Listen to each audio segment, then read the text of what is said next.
작년 10월 30일 우리나라는 이태원 참사라고 하는 끔찍한 일을 겪었습니다. 사망자 154명, 부상자 149명.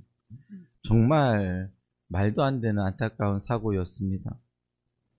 이 사고가 일어난 배경에는 10월 31일 할로윈 데이라고 하는 그 날을 맞이하여서 다채로운 문화축제를 즐기기 위해 많은 사람들이 한꺼번에 이태원에 몰렸기 때문에 그렇습니다. 근데 그것만이 원인이 아니라 복합적이었죠. 예를 들면 지하철에서부터 그리고 나와가지고 안전, 교통, 경찰들, 그리고 안내 등등의 것들이 다 마비가 되는 그런 상태였던 것 같습니다. 그런데 이 날이 10월 31일이 할로윈 데이라고 하는 것은 많은 사람들이 압니다. 하지만 기독교인들에게 할로윈 데이보다도 더 역사적으로 중요한 날이 있는데 그 날은 바로 10월 31일은 종교개혁일이라고 하는 날입니다. 기독교인들에게 할로윈 데이는 아무런 의미가 없는 날이지만 그러나 종교개혁일은 매우 중요한 날입니다. 하지만 역사적으로 중요한 날인 종교개혁일에 대하여서 사람들은 잘 모르거나 또 알고 있다고 해도 그냥 의미 없게 스쳐 지나갑니다. 어떻게 보면 별로 의미가 없는 날에 대하여서는 사람들이 환호하고 축제를 즐기려고 하지만 실제적으로 매우 중요한 종교개혁일에 대해서는 이제는 그런 것에 대하여 우리가 마음을 둬야 될 필요가 있겠는가라고 생각하여 별로 그렇게 중요하게 여기지 않습니다. 저희 교회도 마찬가지로 특별하게 종교개혁 주일 이렇게 명확하게 공식적으로 지키지는 않지만 그래도 종교개혁일이라고 하는 시간을 맞이해서 그와 관련된 말씀을 오늘 전하고자 합니다. 종교개혁의 5대 정신은 오직 성경, 오직 예수, 오직 은혜, 오직 믿음, 그리고 오직 하나님께 영광이라고 하는 이 5가지의 정신이 있습니다. 이것이야말로 오늘날 기독교 신앙의 토대가 되어지며 교회의 기둥이며 우리가 붙들어야 될 원색적인 복음 그 자체입니다. 그래서 저희 고향은혜교회는 우선 한 해씩 이 종교개혁 주일에 맞이해서 하나씩 살펴보고자 합니다. 그래서 올해는 첫 번째로 오직 성경에 대하여서 한번 살펴보고자 합니다. 오늘 우리가 읽은 디모데후서 3장 16절 말씀은 모든 성경은 하나님의 감동으로 된 것으로 교훈과 책망과 바르게 함과 의로 교육하기에 유익하니 이는 하나님의 사람으로 온전하게 하며 모든 선한 일을 행하기에 우리가 온전하게 하기 위함이다라고 그렇게 말해주고 있습니다. 그런데 이 성경이 하나님의 감동으로 된 것으로 알고 우리를 교육하는 말씀이 되려면 이 말씀이요 바르게 해석이 되어져야 합니다. 그리고 바르게 우리 안에 들려져야 합니다. 바르게 해석만 된다라고 하는 것이 아니라 바르게 해석이 되어서 선포하면 이 말씀이 원색적으로 바르게 들려져야 됩니다. 그리고 바르게 해석되어지고 들려질 때는요 하나님의 말씀이기에 그 말씀 안에서는요 능력이 나타납니다. 그리고 생명의 그 전파가 아름답게 일어나게 되어지는 것입니다. 왜요? 이것은 살아있는 말씀이기 때문에 그렇습니다. 말씀이 어떻게 보면 책 안에 갇혀져 있는 것처럼 보여지지만요 이 말씀을 믿음으로 소유하여 믿음으로 나아가면 그 안에는 반드시 역동적으로 생명이 우리 안에 역사되어진다라고 하는 것입니다. 저는 이것을 확실히 믿습니다. 그런데 이 말씀이 바르게 잘 들려지지 않았던 때가 있었습니다. 그것은 바로 우리가 잘 알고 있는 중세 시대였습니다. 약 5세기부터 16세기에 이르기까지 약 1100년간 교회는 서서히 타락해져 갔습니다. 그런데 타락되는 것의 가장 중심에는 무엇이 있었을까요? 바로 성경이었습니다. 성경이 그들의 손에 들려 있지 아니했습니다. 정확히 표현하면 성경은 있었지만 성경을 해석하는 데는 크게 관심이 없었습니다. 그런데 관심을 안 가지려고 한 것이 아니라 또 한번 정확히 표현하면 사제들이 성경을 해석할 수 있는 능력이 없었습니다. 그 능력이 없는 이유는 간단했습니다. 왜냐하면 그 당시의 성경은 라틴어로 성경이 되어져 있었기 때문에 그렇습니다. 라틴어 외에 이 공식적인 성경이 있는 라틴어 외에 교회 안에 성당 안에 다른 성경을 두면 그 사람은 추방입니다. 추방이라고 하는 말은 사형이라고 하는 그런 말로 이해될 수 있을 것입니다. 그런 상황 속에서요, 사제들이요, 어떻게 보면 라틴어를 다 알 수 있을 거라고 생각을 하지만요, 사제들이요, 라틴어를 몰랐습니다. 그런 상황 가운데서 하나님의 말씀을 그들이 강론을 하니 어떻게 그 말씀이 그들에게 이해가 될 수 있었겠습니까? 그래서 교회가 들려주는 대로 그들 또한도 그냥 그대로 이야기하는 것뿐이었습니다. 그 당시에 유럽의 페스트라고 하는 흑사병이 이제 전역을 이제 퍼짐으로 말미암아 3분의 1 정도가 죽잖아요. 이제 실제적으로 예를 들면 교회 안에서는요, 요람에서 무덤까지 그 모든 것들을 교회가 책임져야 되는 상황이잖아요. 그러니까 죽게 되어지면은 그 일들을 누가 감당해야 됩니까? 사제들이 감당해야 되잖아요. 그런데 사제들이 그 일들을 감당하다가 계속해서 죽어가는 것입니다. 그리고 3분의 1의 사람들이 죽어갔으니까 얼마나 많은 사제들 또한도 죽어갔겠습니까? 근데 사제들은 필요한데 교회에는 일들이 필요하니까 우선 그냥 세우는 것입니다. 우선 세우고 놓고서 가르치려고 하지만 어떻게 그것이 가르쳐지게 됩니까? 그러니까 모르는 거예요. 하나님의 말씀을 알려고 하지만 모르는 시대가 되어져 버렸습니다. 그런데 중생시대의 유일한 공식적이고 합법적인 성경이 라틴어 성경이라고 했습니다. 당시에는 라틴어, 헬라어, 히브리어 외 다른 성경을 혹시 소유하고 있거나 만약에 이 말씀에 대한 것들을 보게 되어진다면 처형에 처하기도 하였습니다. 실제로 루터가 95개조 논제를 게재했던 1517년에 잉글랜드에서 자녀들에게 주기도문을 영어로 가르쳤다라고 하는 이유로 그 부모들은 다 화형에 처해버렸습니다. 그러니까 교회법이요, 얼마나도 무서웠는지 모릅니다. 결국 교회는 성경에 무지하였고 신자들은 이런 무지한 자들이, 즉 교회가 해석해주는 성경만을 진리로 받아들일 수밖에 없었습니다. 이신칭이, 우리 이신득구라고 하죠.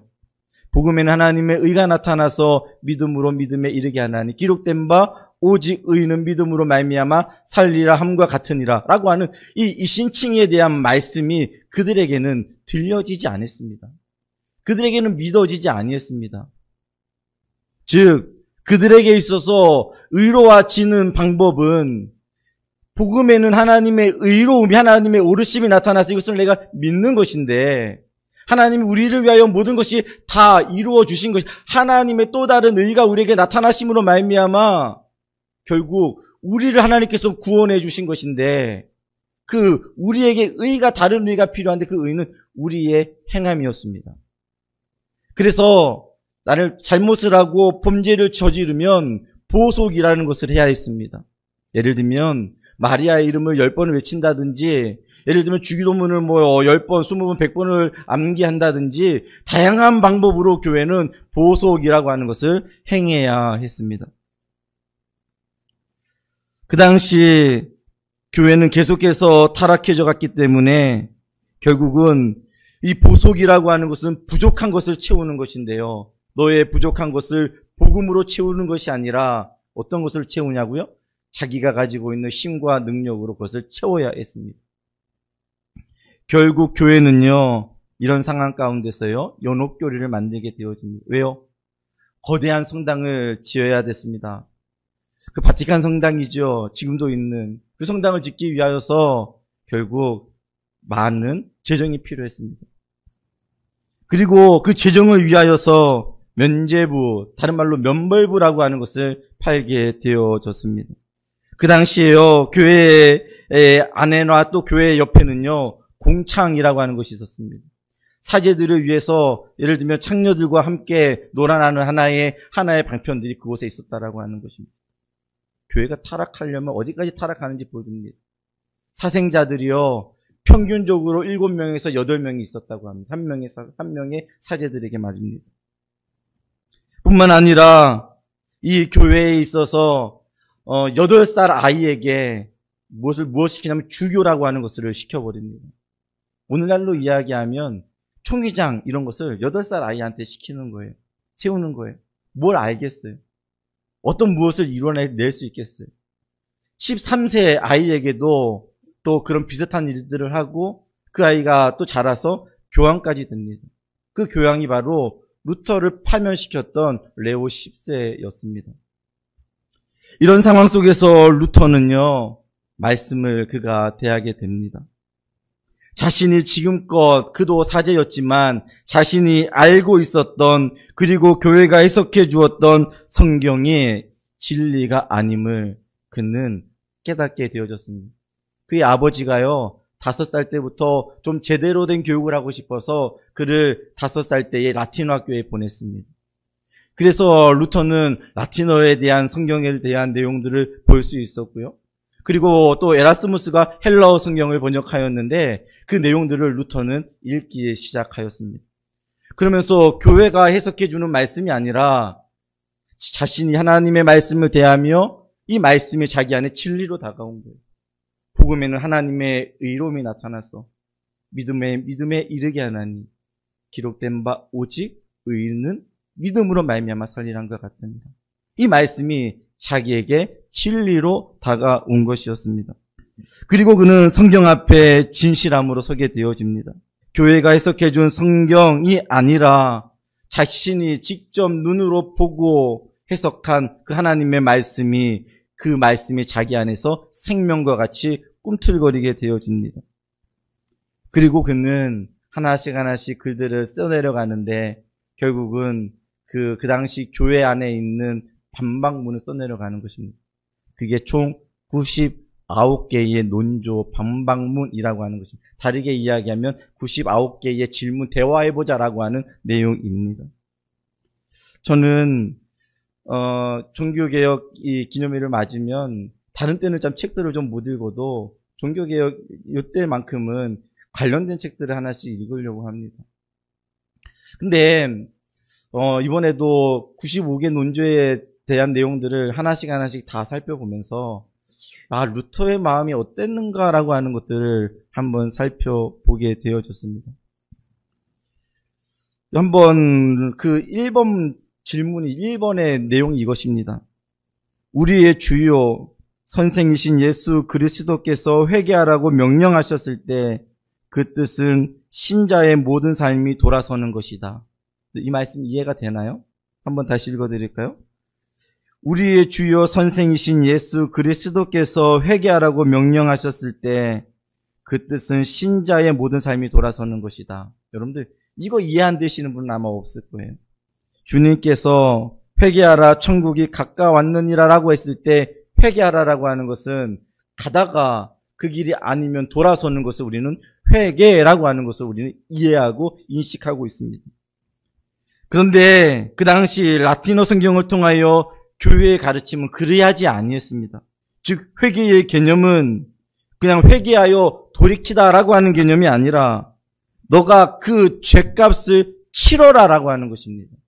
너가 회개하라고 하는 것은 너가 그 죄값을 너의 보속으로 치루어야지만이 천국이 너희의 것이다라고 그렇게 해석이 되어진 것입니다.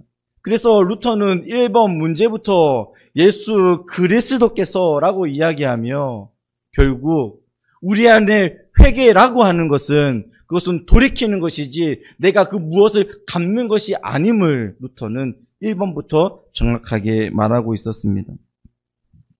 뿐만 아니라 이 95개의 내용을 살펴보게 되어지면 대부분의 다 내용들은요, 다 이 면죄부에 대한 내용입니다.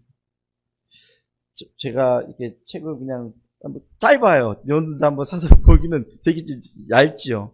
근데 딱 절반 정도가 실제적으로 책이고 나머지는 좀 해설한 내용 책이에요. 그러니까 95개를 읽는 것은 아주 몇 장 안 돼요. 그런데 이 내용을 제가 하나씩 이렇게 보면 모든 내용들에 있어서 이 보석이 면죄부라고 하는 내용들이 웬만한 문장에는 하나씩 다 들어갑니다. 많은 문장들이요. 그러니까 결국은 이 루터가 말하고 싶었던 것은 이 95개의 논제를 통해서 말하고 싶었던 내용은 면죄부가 아니다라고 하는 것입니다. 예수 그리스도의 복음이 나를 살리는 거지, 내가 이 면죄부를 사서 내가 연옥에서 구원을 받는 그런 개념이 아님을 이 루터는 강하게 외치고 있었던 것이었습니다. 티젤이라고 하는 사제는요, 이렇게 설교했습니다. 너희가 마리아를 강간했을지라도 그 면죄부를 사게 되어지면 탕감받을 수 있다라고 그렇게 설교해버렸습니다. 늘 어떤가요? 그 당시에 마리아는 그들에게 있어서의 신적 존재였습니다. 그런데 혹시나 그를 강간한 죄라 할지라도 면죄부만 사면 그냥 해결되어진다라고 그렇게 설교했습니다. 누가 그걸 안 사겠어요? 그리고 자신의 부모, 형제, 그리고 죽었던 그 많은 사람들까지라도 계속해서 그 금액을 정해놓고 사게 하는 것입니다. 그런데 사는 것도요, 그냥 사는 게 아니면 그냥 교회 와가지고 이렇게 사는 개념이 아니에요. 그것을 사기 위하여서는요, 또 다른 강을 건너고 또 다른 산을 건너야 했습니다. 그러는 상황 가운데요, 많은 사람들이 죽어갔습니다. 그런데 이것을 사야지만이 그들은 구원을 얻을 수 있다라고 생각했기 때문에 결국 그들은 이 면죄부를 사기 위하여 별의별 방법을 다 써 나아갑니다. 왜 그들은 그랬을까요? 엄청난 재정이 필요했기 때문에 그렇습니다. 그런데 그 당시 루터가 붙인 이 95개의 논조, 즉 반박문은 엄청난 큰 이슈를 그 당시에 바로 붙이자마자 만들었다고 생각하면 안 됩니다. 그 내용을 붙이자마자 이 내용이 독일 전역에 막 갑자기 이렇게 막 퍼져 나갔을까요? 그렇지 않습니다. 왜요? 그 내용은요, 라틴어로 붙여놨기 때문에 그렇습니다. 95%의 사람들이요, 이 라틴어를 몰랐습니다. 5%의 사람들이 라틴어를 알아도 정확하게 알고 있지 못했습니다. 그러니 그 내용을 아무리 붙여놨다 할지라도 누구한테만 이슈가 되는 걸까요? 그냥 대학 사회 아니면 어느 관심 있는 몇몇의 사람들에게만 그 내용들이 관심이 있지, 실제적으로 대부분의 사람들한테는 이 내용들은 전혀 관심이 없는 내용과 주제였습니다. 그러니까 1517년 10월 31일 날 이것을 붙였는데요, 실제적으로 루터가 파면되어지는 것은요 1521년입니다. 몇 년이 지나는 거죠? 예, 몇 년이 계속해서 계산이 안 되죠. 몇 년이 지나는 가운데 있습니다. 이 내용들이 계속해서 퍼져가기 위하여서요, 루터는요 많은 일들을 했습니다. 그 내용들을 무엇이냐면, 이 내용을 가지고서 루터는 다시 한번 설교를 했습니다. 그 설교의 내용을 책으로 내서 번역을 했는데, 그것을 번역을 무엇으로 했냐면 독일어로 했습니다. 그리고 이 독일어로 번역을 해서 사람들한테 이것이 읽혀지게 되어지는 거예요. 그때부터 사람들의 마음속에 자기들이 믿고 있었던 내용들이 틀렸음을 사람들이 하나씩 깨어나기 시작했던 것입니다. 결국 여러분들, 그 당시 종교회의들이 얼마나 무서웠는데 루터를 가만히 두었겠습니까? 루터를 가만히 둘 리가 없겠죠. 결국 루터는 이 보름스 제국회의에 결국은 참석을 하게 됩니다. 이때 루터의 최후 변론이 이와 비슷합니다. 루터의 책과 그의 모든 주장을 철회하면 목숨만은 살려주겠다라고 하는 그 이야기 앞에 루터는 이렇게 말합니다. 나는 그 어느 것도 철회하거나 거스를 수 없습니다. 지금 나의 양심은 하나님의 말씀에 사로잡혀 있습니다. 양심을 거스르는 것은 불편하거니와 나를 안전하게 인도하지도 않습니다. 주여 나를 도우소서. 아멘. 이것을 라틴어로 먼저 하고 나서 독일어로 다시 또 한 번 했습니다. 무엇을 말하고 있는 걸까요? 이 단순하게 라틴어만 들을 수 있는 사람들에게만 이야기한 것이 아니라, 그 당시에 독일어를 쓴다라고 하는 것은요, 그 다음 교회에서 아주 그냥 저급한 모습이었어요. 그런데 루터는요, 그렇게 소통하고 싶었습니다. 그 당시에 저항하면서 그 사회 속에서 단순하게 위에 사람들만 아는 것이 아니라 백성들과 함께 그 내용들을 알고 싶었던 것입니다. 그 당시는 매우 이것은 낯선 풍경이었고 어떻게 보면 불편한 모습이었습니다. 하지만 이것이 바로 루터의 소통이었고 이 소통의 방법이 루터에게서는 힘이었고 능력 그 자체가 되어졌습니다. 사실 루터는요, 독일의 이름 없는 사제에 불과했습니다. 하지만 그는 성경을 읽고 그가 깨달은 바를 말하였을 때 그는 이단으로 정죄되어지며 결국 그를 파문하여 루터는요, 제국 추방령을 당하게 되어집니다. 추방령이 떨어진다라고 하는 것에 대해 오늘날 그게 뭐가 그렇게 중요한가라고 생각이 들 수 있겠지만 그 당시에는 종교 사회였습니다. 즉 추방령이 떨어진다라고 하는 것은요, 그 공동체로부터 떨어지는 것입니다. 오늘날 우리가 교회에서 어떤 사람들이 잘못을 하면은 교회에서요 벌을 주거든요. 그 벌이 뭐냐면은 권징을 하는데 그 권징의 대표적인 것이면 수찬정지예요. 수찬정지. 수찬정지하면 여러분들 어떻습니까? 벌이라고 생각합니까? 아이고 그냥 웃지요. 왜냐하면 1년에 2번 있는 수찬정지 안 하면 되죠 뭐. 근데 그 당시에 수찬이 정지된다라고 하는 것은요, 내가 구원에 있어서 내가 교회의 구성원에 의해서 나는 어떤 건가요? 나는 제외된 사람이라고 하는 것입니다. 다르게 표현하면 나는 구원받을 수 없는 자요, 나는 지옥에 간다라고 하는 사람이었습니다. 그러면 여러분들 지옥에 가는 사람들에 대하여 그 당시에 어느 누가 그를 죽인다 할지라도 그 죄를 묻지 아니했습니다. 그러면 루터는요, 추방령이 떨어졌다라고 하는 것은 그의 목숨은 이미 끝난 것이었습니다. 다 루터는 죽는 그 자체였습니다. 사회적인 죽음을 경험하게 되어지는 것이고 실제적인 죽음을 그는 경험할 수밖에 없었던 것입니다. 영혼의 구원의 가능성을 상실하였던 자였기에 누가 죽여도 거기에 대하여 죄를 묻지 아니했습니다. 만약 오늘날 교회가 마음에 안 들 때 여러분들 어떻게 합니까? 그냥 목회자가 마음에 안 들 때 그냥 교회 떠나면 되잖아요. 근데 그 당시에는 그렇지 아니했습니다. 온 교회가 하나였기 때문에, 교황의 권위 안에 놓여져 있는 교회였기 때문에 늘 다른 데로 갈 수 있는 것이 아니었습니다. 하지만 루터는 그 당시 시대 속에서 말씀을 갖고 저항했던 사람이었습니다. 그리고 성경 속에서 질문하고 소통하기를 원했습니다. 그는 보름스 제국회의의 추방령을 받기 전 사람들은요, 교황이 안후스를 그를 종교재판을 통해 가지고 화형에 처했던 것처럼 너도 그렇게 화형에 처하게 될 텐데 숨어라, 피해라, 도망가라 라고 그에게 조언해 주었습니다. 하지만 루터는요, 그 마음이 전혀 흔들리지 아니했습니다. 보름스 시내의 악마가 비록 지붕 위에 기와장보다 많다 할지라도 나는 반드시 들어가리라면서 그는 자신이 작사한 찬송가인 내주는 강한 성이요 방패와 병기 대신이 큰 환난에서 우리를 구하여 내시리로다 라고 하는 그 찬양을 부르며 그는 그 보름스웨이에 터벅터벅 걸어갑니다.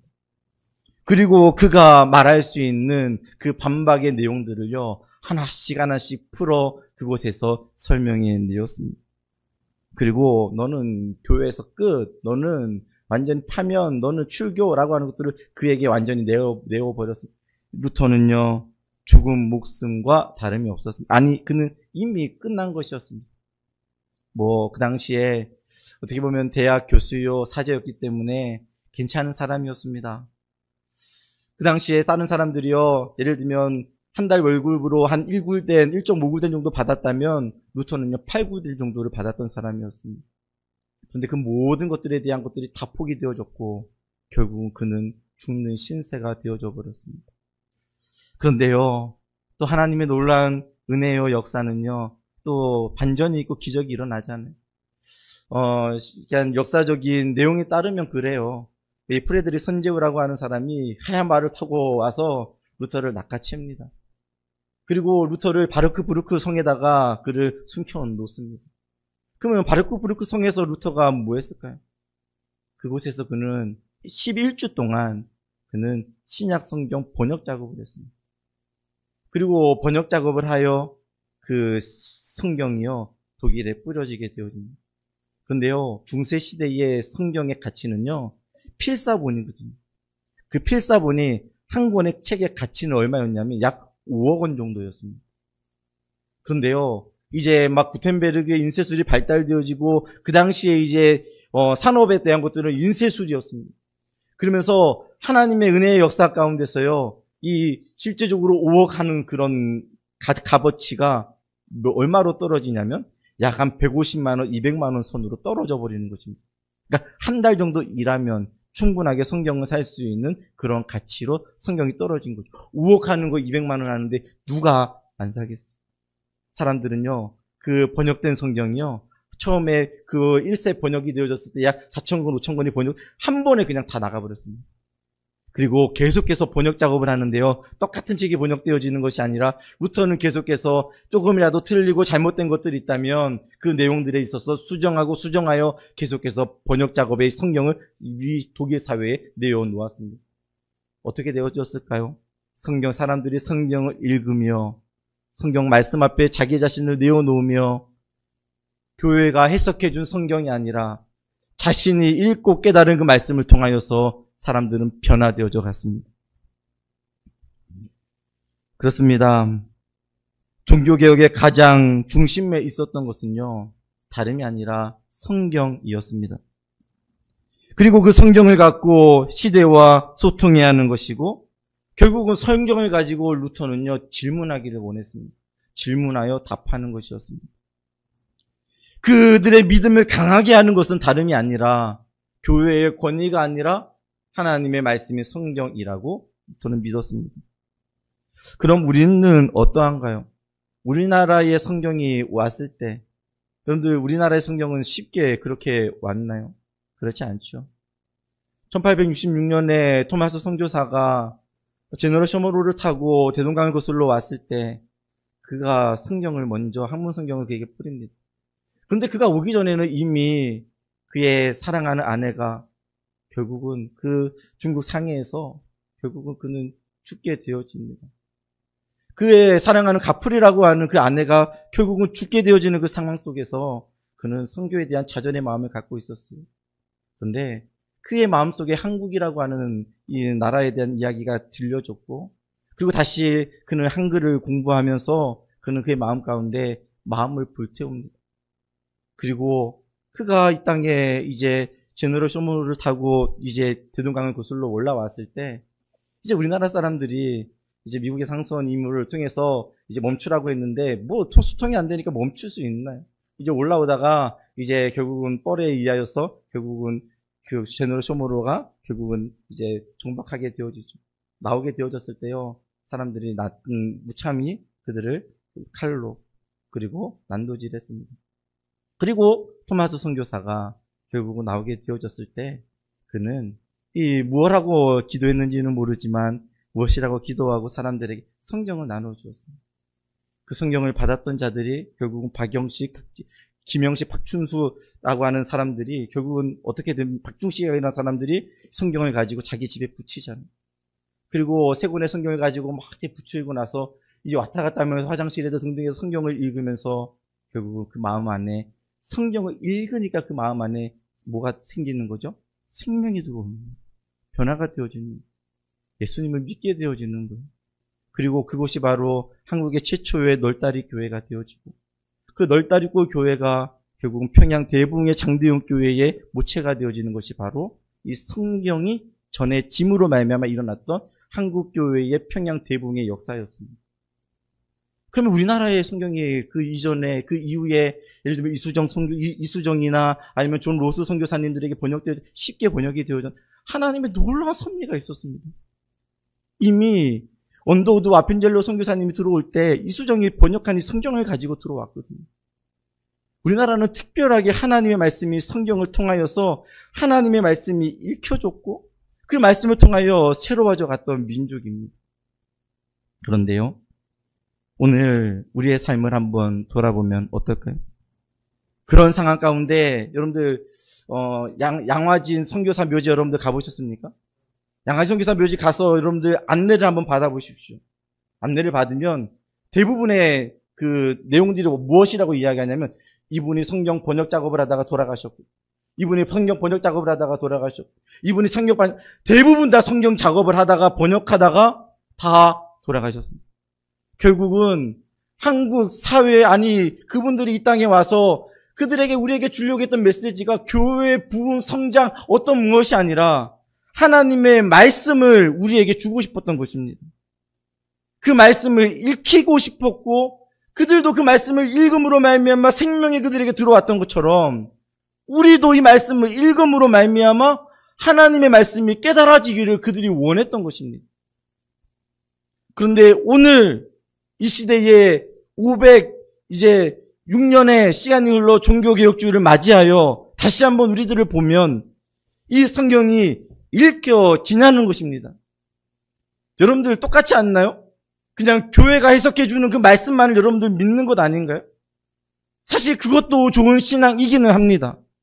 하지만 내가 하나님의 말씀을 읽을 때 그 말씀이 생명력 있게 살아 꿈틀거리며 내 안에 들어와 절망 가운데 있었던 내 마음들이 다시 생명의 말씀으로 변화되어지는 것. 정말로 나에게 있어서 복음은 내게 있어서 전부가 아니었는데 말씀을 통하여서 전부가 되어지는 것. 종교개혁 시대에 오직 성경, 그것이 그들 삶의 전부가 되어질 수 있었던 것. 그것은 바로 무엇 때문인가요? 성경이 진리 말씀의 자체이기 때문에 그런 것입니다. 사랑하는 성도 여러분들, 오늘날 우리는 성경을 최고의 권위로 받아들여지지 않습니다. 이 성경이요, 나의 삶의 최고의 권위. 여러분들, 우리는 신앙 고백을 하거나 아니면 소요리 문답을 배우거나 아니면 세례를 받을 때 우리는 뭐라고 얘기해요? 우리의 삶의 신앙의 행위와 규칙에 있어서 가장 중요한 것이 뭐라고 고백하는 줄 아십니까? 성경 말씀이다라고 고백합니다. 근데 성경 말씀이지만 이 성경 말씀을 어떻게 대합니까? 단순하게요, 뭐가 어디에 있고 어디에 있고 어디에 있고 뭐가 여기, 이거 알라는 게 아닙니다. 주님께서 그거 알라고, 스토리 알라고 우리에게 이 말씀 준 것이 아닙니다. 그거 아는 거 그게 중요하지 않아요. 몰라도 돼요.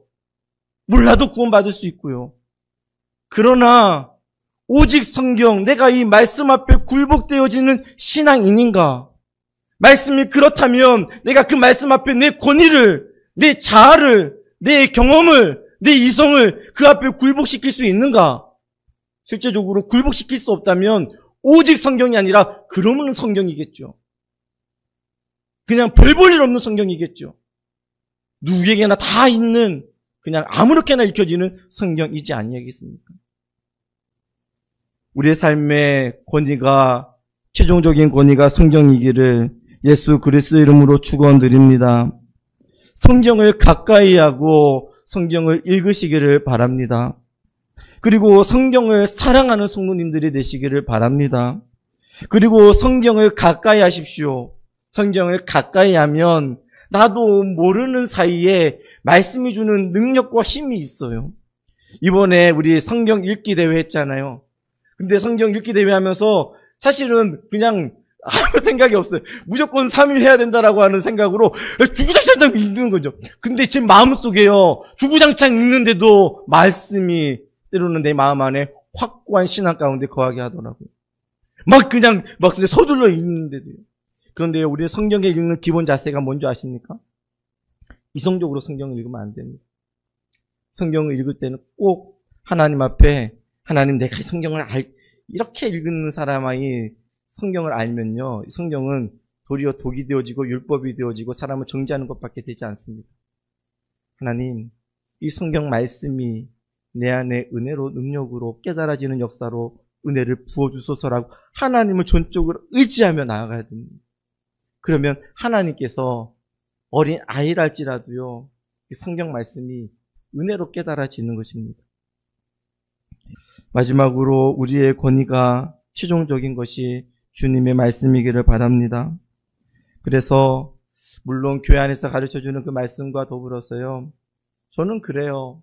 다른 사람들은 오늘날 큐티한다라고 하면 그 큐티한다라고 하는 그 말씀을 그렇게 좋게 생각하지 아니하는 목회자들이 많이 있어요. 왜요? 성도들에게 큐티한다라고 하는 내용들을 주면 성도들이 때로는 이상한 적용을 하고 이상한 말씀 해석을 하고 있기 때문에 그래요. 그런데 저는 그런 과정이 꼭 필요하다고 봅니다. 그렇게 하나님 앞에서 물론 제가 목사라고 하면 제가 모든 해석들을 제가 다 잘할 수 있을까요? 계속해서 성장해 가는 거죠. 마찬가지로 하나님의 말씀을 한 장씩, 반 장씩, 아니면 10절씩 읽으며 하나님 이 말씀 가운데 내가 깨달아지기를 원합니다라고 묵상하며 나아가고 그 말씀이 내 안에서 역동적 있게 삶을 살아가기를 원한다라고 하면 우리에게 종교개혁 시대에 그 말씀을 번역하여 오늘 우리에게 던져주고 그 말씀이 우리 안에 생명력 있게 다가오게 되어지는 그 역사 가운데 있었다면 분명히 우리가 그 말씀을 통하여 다시 한번 내가 깨달아지는 은혜가 있다면 의미가 있는 거겠지만 그러지 아니하다면 늘 아무런 의미가 없을 것입니다. 그렇습니다. 종교개혁의 가장 중요한 5가지가 다 중요하지만 가장 먼저는 오늘 성경을 살펴보았습니다. 성경을 저도 가까이 하고 혹 연말이 됐는데 아직 내가 성경을 일독하지 못했다라고 하면 섣불리 일독하겠다라고 여러분들 다짐하지 마시고 늘 좀 자신의 한계를 두고서 사복음서라도 내가 읽어보겠다. 아니면은 신약은요 하루 반나절이면 충분하게 다 있습니다. 왜냐하면 충분하게 다 그러면 내가 신약이라도 내가 연말에 가기 전에 꼭 완성을 해서 신약이라도 읽어보겠다라고 하는 마음으로 성경을 가까이 하면서 말씀의 권위 앞에서는 우리 고향은혜 교회 모든 성도님들 되시기를 예수 그리스도 이름으로 축원드립니다.